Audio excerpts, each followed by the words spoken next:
Sandy Duncan, the woman who was able to work magic without having flawless eyes. Even though she only had one eye, she could still fly, music, and convince millions of others that it was possible to overcome gravity and even fate itself. Music. Sandy Duncan, who will always be linked to the character of Peter Pan, did more than just fly across the Broadway stage.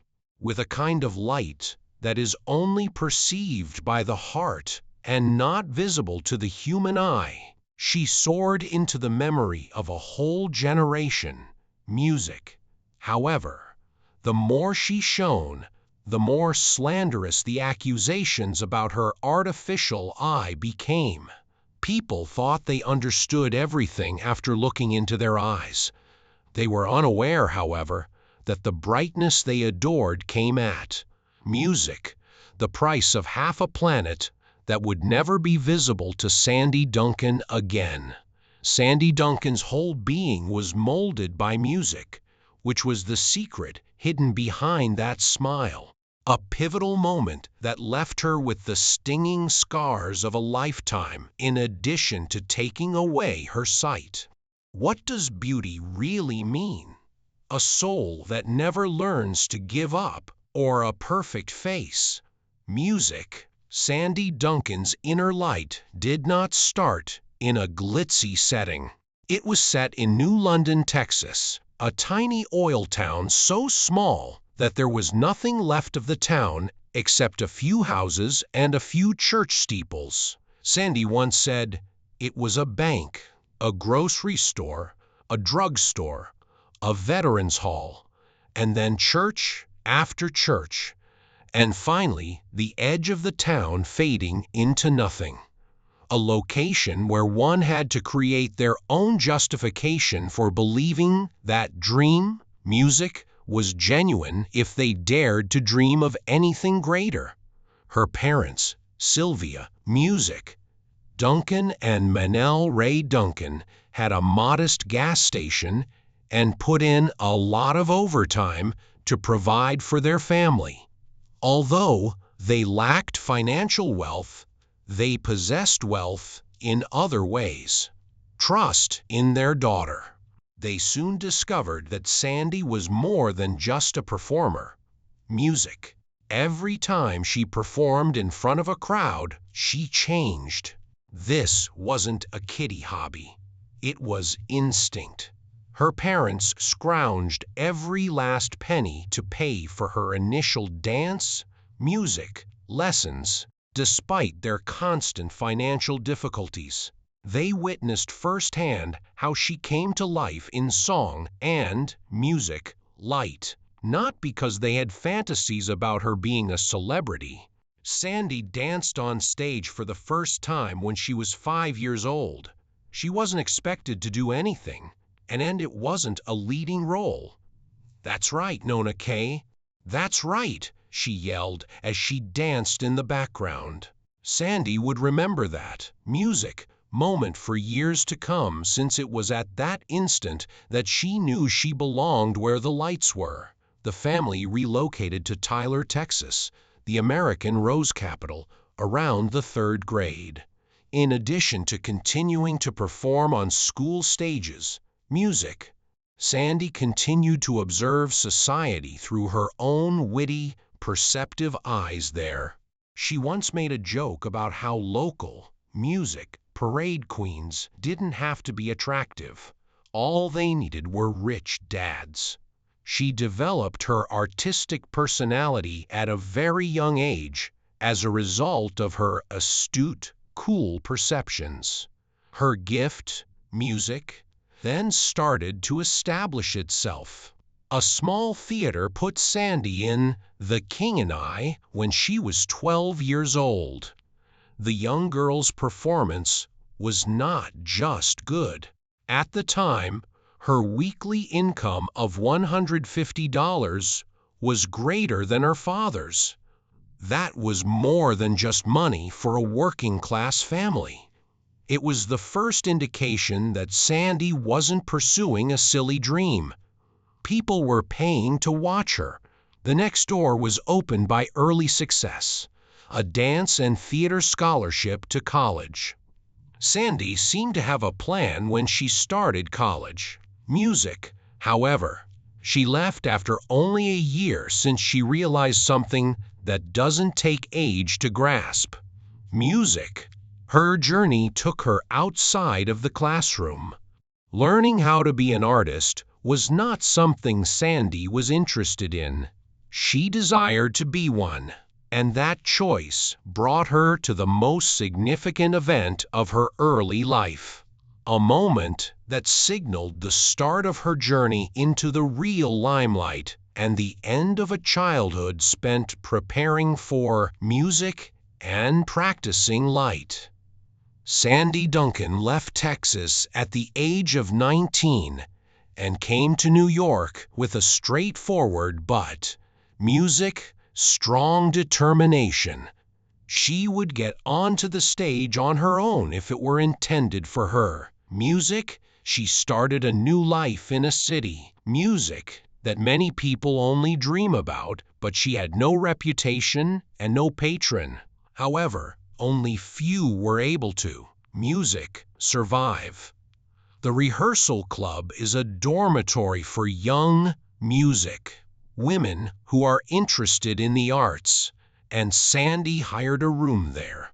She had a bed, a modest room, and a opportunity to persevere for $32 a week.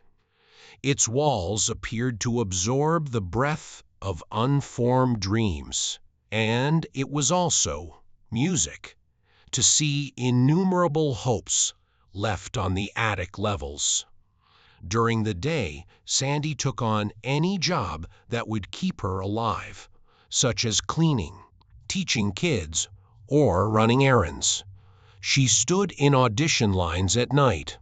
It's interesting to note that Sandy herself was not the type of actress, who could dazzle a casting table in a matter of minutes. As she once candidly said, "I'm terrible at auditions. I've never been good at them, and I still am not." However, Sandy had a gift, that no education could impart. An eccentric sense of humor and a clever, mischievous spirit that made people laugh without fully understanding why. And that's what saved her. Sandy claimed to be terrible at auditions, yet she did well enough to land a spot in a set of United Bank ads. In addition to helping her pay her rent, these ads caught producers' notice. Due to a stage presence that is unmatched, not due of glitzy appearances. Innocent, clever, and naturally humorous in a way that was impossible to practice. Sandy, made her Broadway debut in the middle of the 1960s, playing a minor part in a production of West Side Story. It wasn't a breakthrough song or a leading role. However, it was the first time Sandy stood where she had always felt she belonged. When the vast stage's doors finally opened, Sandy went from being an unknown girl in a strange city to becoming a name that some directors started to take notice of. And Broadway saw more than simply an actress when it saw her. It saw a style and music. Sandy was chosen to play Kim in the Broadway version of The King and I in 1968. It was an odd turn of events because the same show had previously been the one who introduced 12-year-old Sandy to a Texas community stage. This time she was a young actress with enough confidence to stand among Broadway's more established names rather than a practicing youngster. Sandy was able to comprehend this, even if the cheering was not as loud as it would be later. Even though the route she had chosen was convoluted and harsh, music was starting to respond to her with genuine presence. Sandy never dazzled audiences with her immaculate beauty or the regal grace that many theatrical stars of her time possessed from her very first roles. It was the other way around that she appealed, a truly lively wit mixed with a naive, mischievous enthusiasm. Sandy's performance was not the only thing that audiences saw. As though she had been destined to use her body to tell stories, they trusted every gesture and every look at the music. Then, in 1979, something happened on Broadway. Sandy didn't just play the kid who wouldn't grow up in the Peter Pan production. She turned into Peter Pan. Every time Sandy threw herself through the stage window and flew into the air, the audience erupted in almost hypnotic acclaim, and critics referred to her as a gravity-defying stage creature, music. The fact that Sandy was not depending solely on wires was what the public was unaware of, and what made that transition legendary. The renowned theatrical flight brand, Flying by Foy, created a unique pulley, track, and counterweight system just for her. It's so intricate that a single mistake might have sent music, Sandy, crashing into a wall. With the wire operator continuously anticipating and pursuing the rhythm of Sandy's flight, each performance became into a quiet tennis match between the technician and her. Music, body. Then there was an odd musical sound.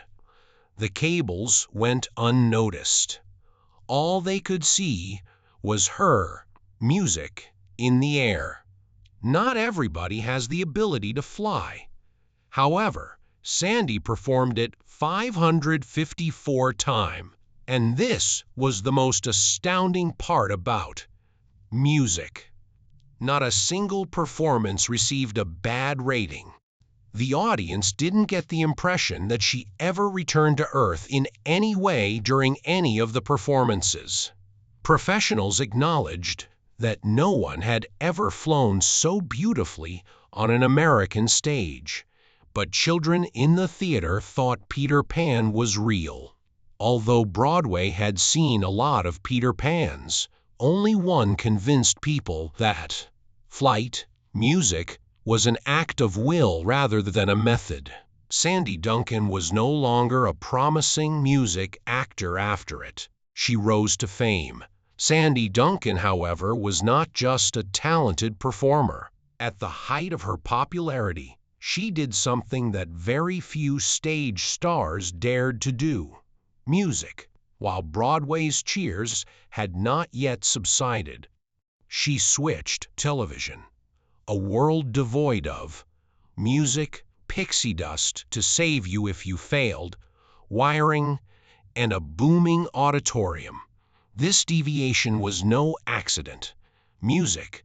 The change was extremely dangerous. In popular sitcoms like Funny Face and subsequently The Hogan Family, Sandy brought the essence of Peter Pan. Her comedy, her brightness, and her capacity to make viewers feel loved.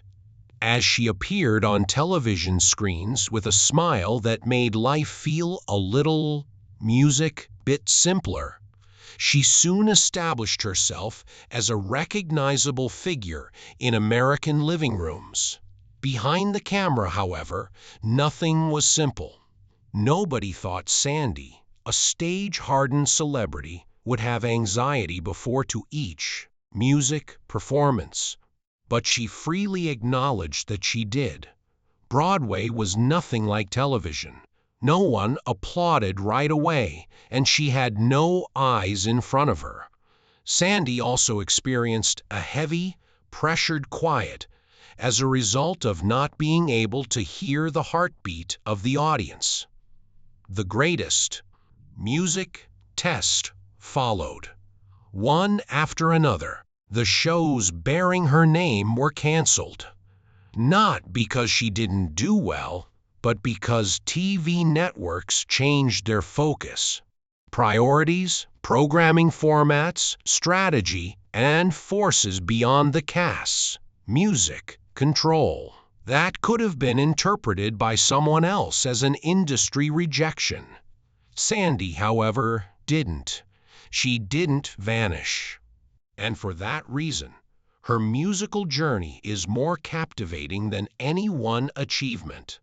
Someone who never lacked passion, but also never required continual music fame. An actress who has endured through perseverance, adaptability, and uncompromising devotion to her art rather than celebrity. The name Sandy Duncan became ingrained in American culture through film, animation, and advertising. If Broadway provided Sandy with wings and television gave her a place in viewers' hearts, music, subtly making its way into millions of people's memories, frequently without their knowledge. Sandy didn't play many roles on the big screen, but each one had its own song.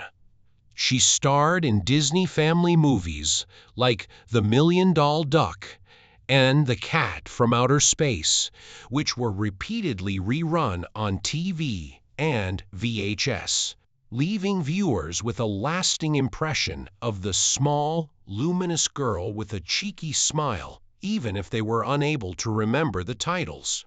However, Sandy also made its way into the cultural, music, memory of America in another way, more persistent than any music role, but quieter. The ads for Wheat Thins.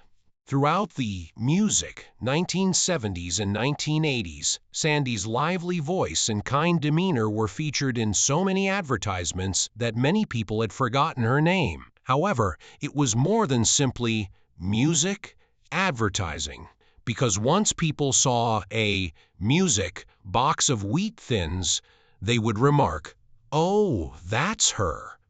It was a shared memory. The wooden television set, the sofa in the living room, the sound of prime-time advertising, and Sandy Duncan, not music, flying, not singing, not acting, just grinning. And that was sufficient for everyone in America to remember her. For kids, the narrative went even farther with music. Although they were unaware of the actress's name, they were familiar with the warmth, generosity, and music, trust that came from seeing Scooby-Doo or listening to Vixie's voice in the beloved animated movie The Fox and the Hound.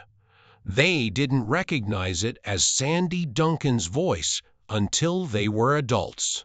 Sandy became more than just a star, thanks to her wide range of appearances on stage, TV, movies, animation, and even a simple, crunchy cracker. She became a part of cultural memory as a result. A name that doesn't require an introduction. Just a look and a sound will bring it back. To be recognized, some performers just need to play one role. However, for Sandy Duncan, each stage of her work presented a fresh opportunity. And there was another version of her behind every door. When Sandy flew on Broadway like gravity was just a rumor, critics were left with an unanswerable conundrum. What is the average lifespan of a Peter Pan like this? At that point, Tony knocked, not as a reward, but as a recognition that her gift, music, did not belong on the ground. Sandy made viewers laugh, then go silent, music, and then wait for her next appearance on television, where the camera is colder than in an auditorium and leaves no space to conceal minor errors. Emmy's success was not due to chance, but rather to recognition. Music. She did more than merely conjure up a fantasy world for listeners. She convinced them that they already had a life. The Golden Globe followed, a gentle reminder that Sandy could still make her mark on a world she never claimed as her own, even though film was never her main goal. No professional box could adequately describe Sandy Duncan. She was more than just a marketing face, a television actress, or Peter Pan.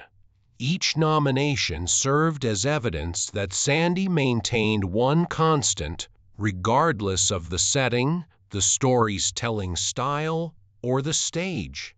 It was not a medal. She didn't stop. If her career could be summed up in one picture, it would be a rising curve rather than a straight line or a high climb. It would be odd and unpredictable, like the path taken by someone who learned to fly and never walked again. Music. In 1972, Sandy Duncan was battling an invisible foe, but Broadway was still enthralled with her unwavering enthusiasm. She had to quit performing in the middle of the act because the headaches were like hammer blows and the music was so violent. Then her left eye's vision started to deteriorate, as though a thick fog were engulfing the stage lights. Music that she had formerly thought of as her purpose in life. There were no MRIs or CAT scans in medicine at the time. Music, a developing sense of anxiety inside a body that looked destined to fly, was all that was present, along with no guiding medical images or definitive explanations.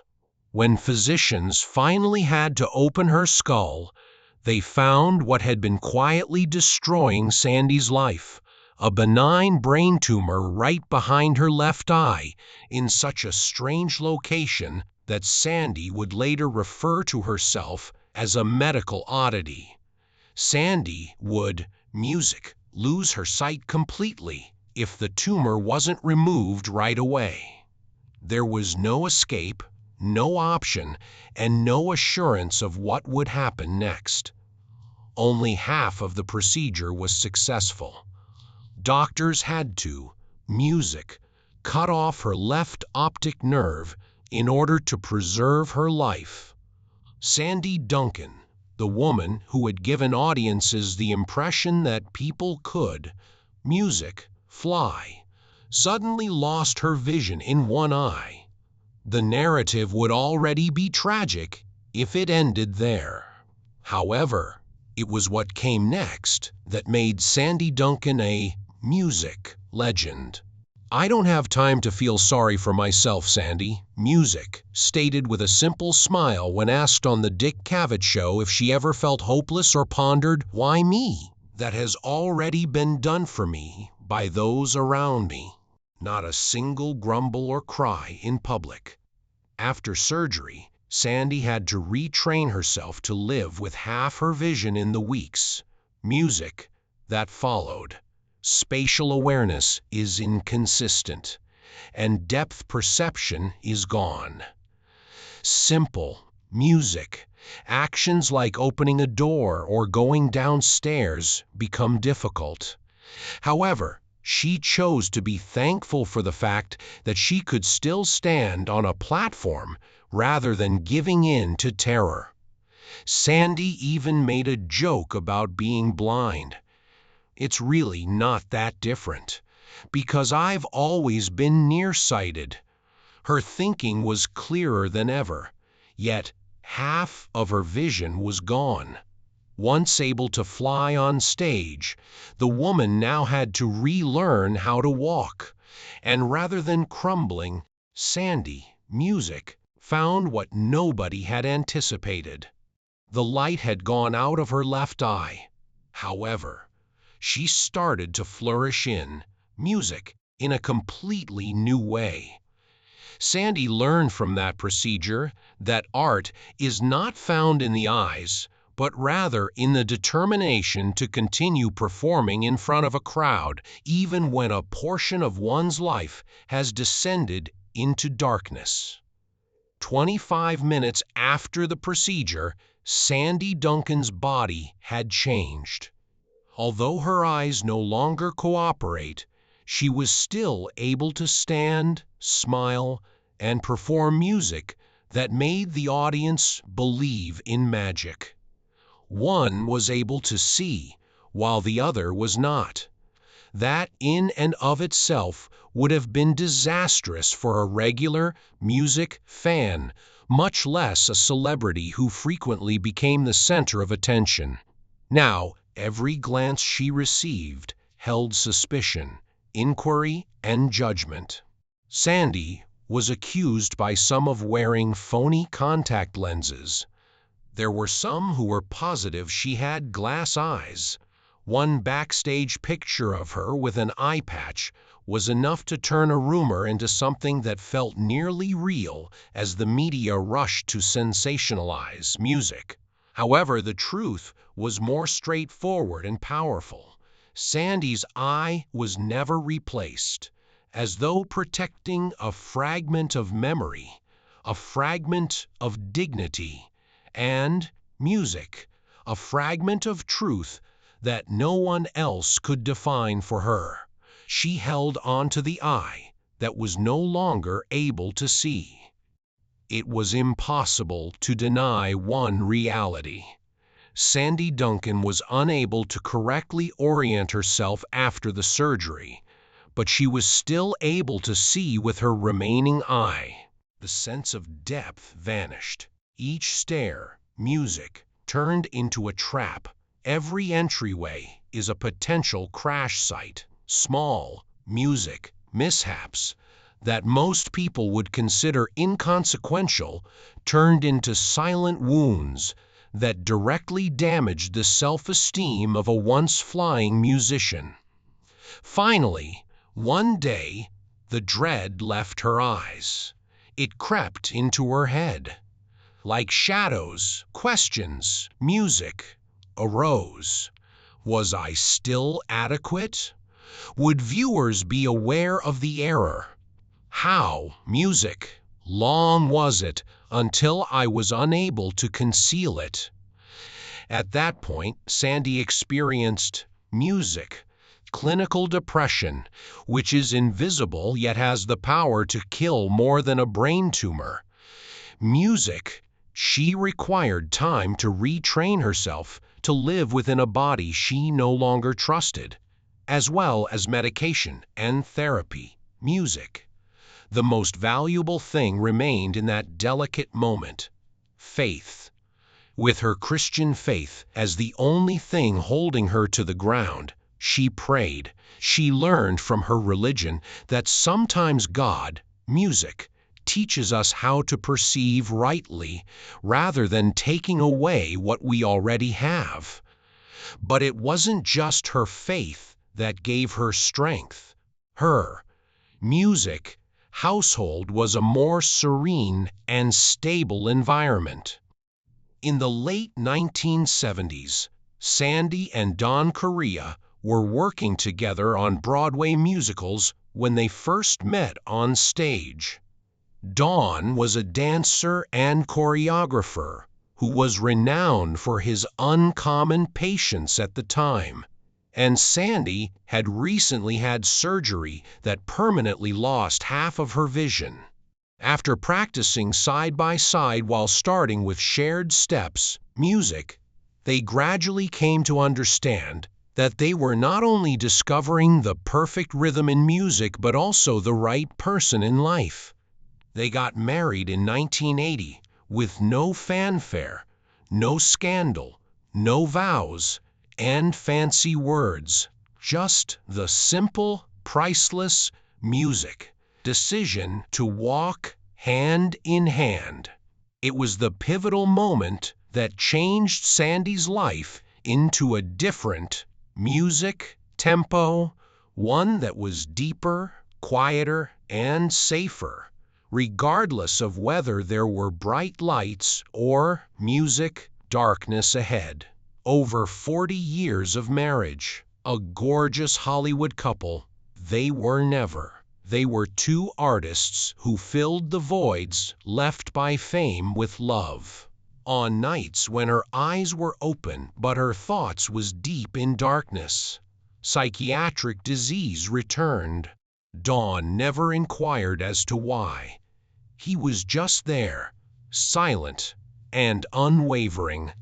Don kept Sandy from plunging into a mental abyss, much like the wires that kept in a loft during her Peter Pan years.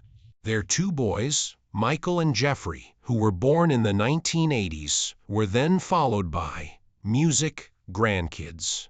They did more than just pack the house. The gaps left by the stage lights were filled by them. This was not a part for Sandy. She was finally able to embrace life to the fullest at this phase. And that family, music, proved that Sandy Duncan's life was characterized by embraces, laughing, and dinner tables full of adoring eyes, rather than just the quantity of roles. Music, the rounds of applause, or the times she soared across a stage. Where was the stage? After learning to fly, Sandy eventually touched down with her family. Music, nobody there gave a damn about her vision. All they could see was a mother, a wife, and a grandma who never ceased to shine. It was a typical family, imperfect, music, but incredibly valuable. Few people actually realized that she had already experienced two heartbreaks before discovering the safest harbor of music in her life. Sandy's first music marriage to Bruce Scott, which lasted from 1968 to 1972, happened while she was very young. Her celebrity was growing, and her music heart was still naive about what makes a relationship last. Only when the stage, music, lights were blazing was it a love straight out of a fairy tale. Everything else in her life started to slow down as her career took off. That relationship ended like a performance that never found music its last scene because it was unable to endure the unrelenting pace of show business. Sandy made another attempt shortly after with Thomas Calcera from 1973 to 1979. However, if the first marriage ended due to youth, the second one ended due to misalignment. A lady with unhealed vision surgery wounds, a private life that was never able to keep up with the demands of the stage, and an actress, music, trying to establish her reputation. They were married like music, two people racing beside each other without ever coming to a crossroads. Sandy didn't realize that the doors that had previously closed were not failures, but rather a necessary part of the journey, until she met Don Correa, who always walked with her in the appropriate beat and music. The impact of Sandy Duncan's journey extended much beyond her employment. This was the most significant music discovery she made for the art world. Limitations are not the same as disabilities. An performer who had music totally lost eyesight in one eye should have disappeared from the stage in a time when show business, music, viewed physical appearance as a matter of survival. Sandy took the opposite action, music. She persisted in performing, singing, dancing, and flying on stage like previously, making both industry, music, professionals, and audiences reevaluate their own biases. That impact extended beyond Broadway theaters. Because of people like Sandy, casting has taken on a new meaning, with the idea that an artist does not have to be physically flawless to be given a chance. Subsequent generations of disabled musicians, like Marlee Matlin, faced less obstacles when they first entered the field and were evaluated on their skills rather than their physical attributes. Sandy went on to become an ambassador for the American Academy of Ophthalmology, advocating for and supporting those who are blind or visually impaired. Her voice had a unique and potent music weight because a celebrity who formerly lived beneath the brightest music stage lights decided to stand next to those who are frequently left behind. Because of this, Sandy Duncan's influence extends beyond Peter Pan and the cheers that used to fill cinemas. It resides in the way she altered the norm in music, such that performers with impairments are no longer viewed as outliers but rather as a normal aspect of music on stage and television. Sandy Duncan is still going strong on stage at the age of 79.